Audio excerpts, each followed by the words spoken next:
Hello students, today we are going to discuss about transaction of share capital. Share capital की theory हमने पहले के video में देख ली है। आज हम देखेंगे कि कंपनी जब शेयर इश्यूड करता है मार्केट में, जब इश्यूड हो रहे हैं शेयर, तब उसकी प्राइस कैसे रखेगा, इंस्टॉलमेंट रखता है कि नहीं, पूरे प्राइस अगर वो एक साथ मंगवाता है तो वो ट्रांजेक्शन अपनी अकाउंटिंग बुक में कैसे लिखेगा, वो हमें इस पे से पता लगेगा।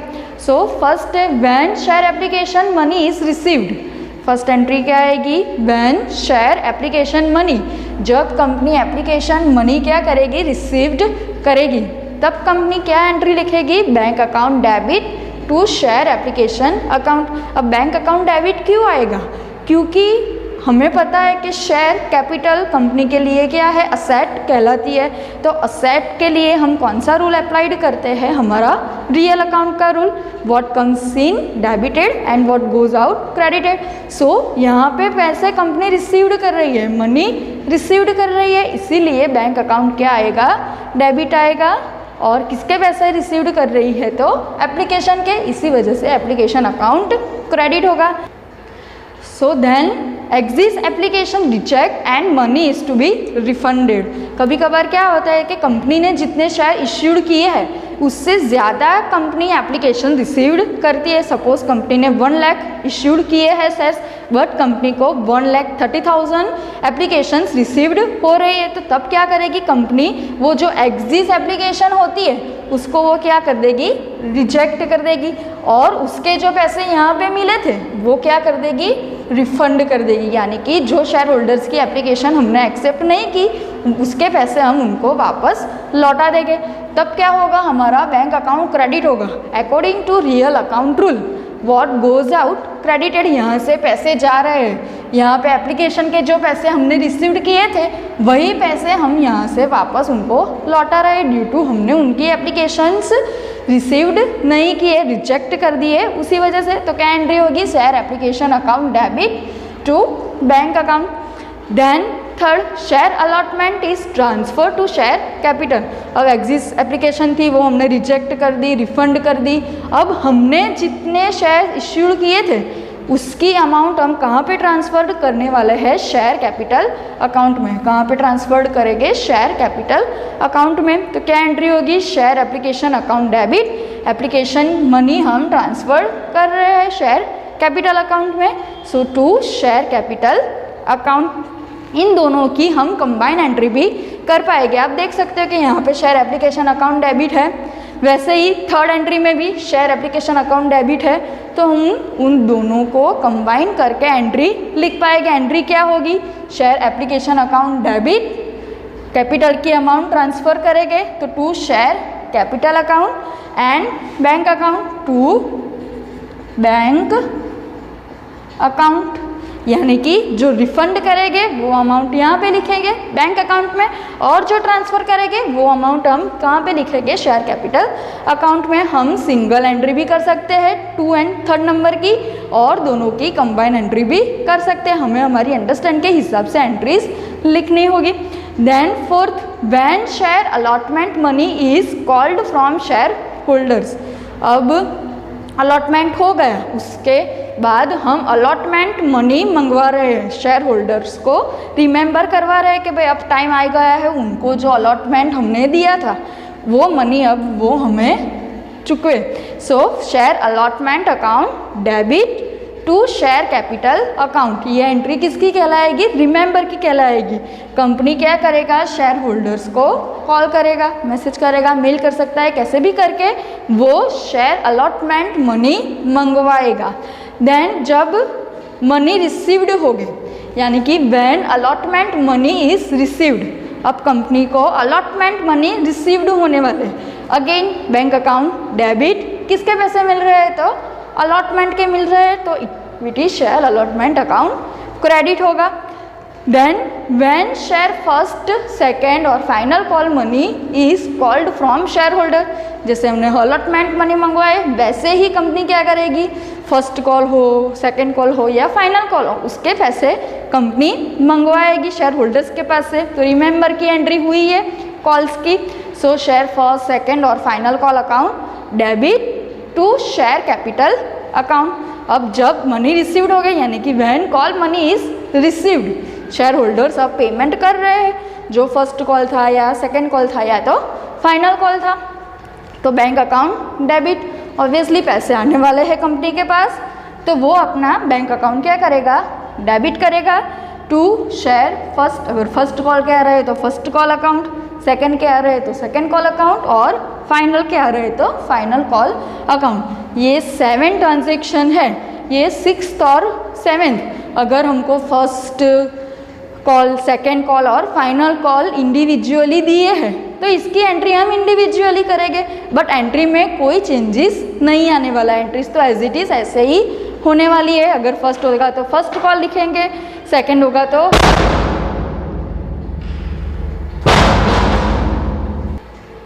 अगर हमको फर्स्ट कॉल, सेकंड कॉल और फाइनल कॉल इंडिविजुअल दिया है तो इन दोनों की एंट्री हम कैसे करेंगे, इंडिविजुअली कर सकते हैं। अगर फर्स्ट कॉल है तो हम फर्स्ट कॉल लिखेंगे सिर्फ, सेकेंड कॉल है तो सिर्फ सेकेंड कॉल लिखेंगे, और फाइनल कॉल है तो फाइनल कॉल लिखेंगे। तो ये मोस्ट इम्पॉर्टेंट एंट्रीज है हमारे फर्स्ट चैप्टर के लिए कि कंपनी शेयर्स की ट्रांजैक्शन अपनी बुक में कैसे लिखते हैं। कंपनी किसके मनी रिसीव करता है, एप्लीकेशन है तो एप्लीकेशन आएगा, अलॉटमेंट है तो अलॉटमेंट आएगा, और अगर कॉल्स की एंट्री है तो कॉल्स की एंट्री आएगी।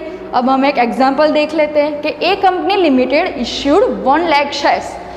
1 lakh shares A company issued कर रही है। वो कितनी एप्लीकेशन रिसीव कर रही है तो 1,30,000। कितनी इश्यूड कर रही है, 1,30,000, यानी कि 30,000 अमाउंट क्या हुई, एग्जिस एप्लीकेशन हुई। क्या हुई हमारे लिए, एग्जिस एप्लीकेशंस कहलाएगी, जिसको हम क्या कर देंगे, रिजेक्ट करेंगे और रिफंड करेंगे। Each for 10 rupees. एक शेयर का प्राइस कितना है, 10 रुपीज़।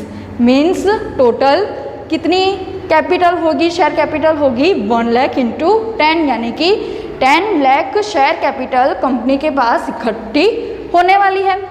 एप्लीकेशन के समय कितने रुपीज़ मंगवा रही है, 2 रुपीज़। देन अलॉटमेंट, अलॉटमेंट के समय 4 rupees, and on first and final call 4 rupees.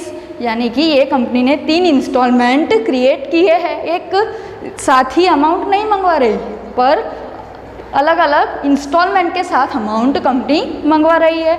Application के समय 2 रुपीज़, अलॉटमेंट के समय 4 rupees, and first and final call के वक्त 4 रुपीज़। तो अब हम एंट्रीज में देखते हैं कि हम अमाउंट कैसे लिखेंगे।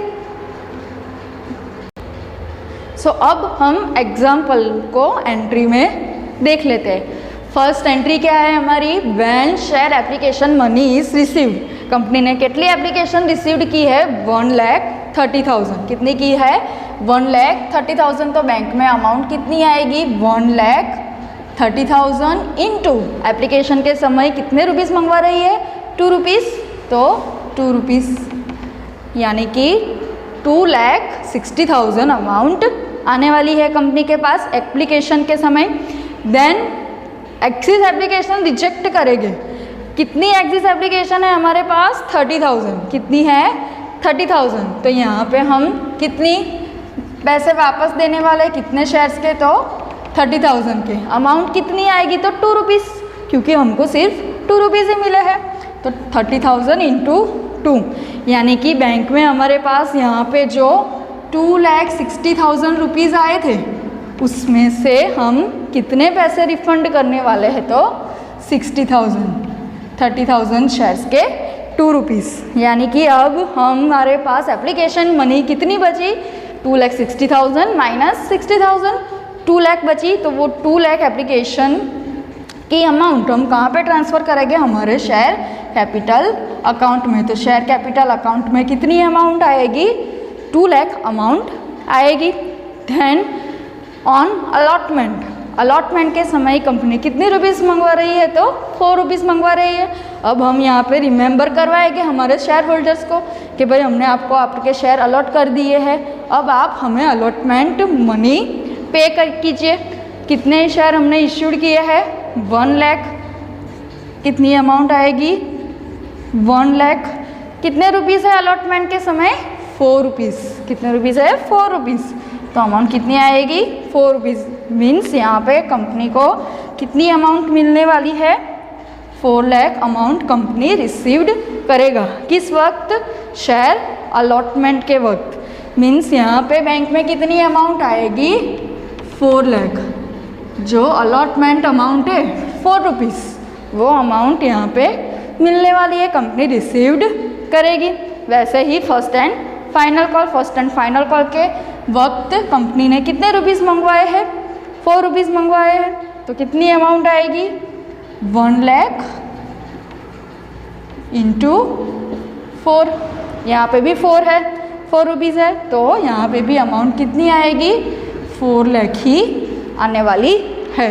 यानी कि बैंक अकाउंट में फर्स्ट एंड फाइनल कॉल की कितनी पैसे मिलने वाले हैं कंपनी को 4 लाख रुपीज़ मिलने वाले हैं। तो अब हम देख लें कि भाई एप्लीकेशन के समय कितने रुपीज़ मिले थे 2,60,000 मिले थे। उसमें से 60,000 हमने क्या कर दिए रिफंड कर दिए। कितने पैसे बचे हमारे पास 2 लाख। कंपनी को कितनी कैपिटल की रिक्वायरमेंट थी 10 लाख। तो यहाँ पे हमें पता चलेगा कि कंपनी के पास 10 लाख रुपीज़ हुए। कैसे हुए? ये फर्स्ट एप्लीकेशन के 2 लाख प्लस किसके पैसे आए अलॉटमेंट के 4 लाख, वैसे ही फाइनल कॉल के 4 लाख हो गया। 4 लाख प्लस 4 लाख प्लस 2 लाख, यानी कि कंपनी ने जो अपने 1 लाख इश्यू शेयर किए थे 10 रुपीज़ ईच, उसके जो 10 लाख रुपीज़ कंपनी को रिसीव्ड करने थे वो कंपनी ने रिसीव्ड कर लिए। तो it is the most IMP entries for the whole chapter 1। So I hope you all are the understand betterly. Thank you.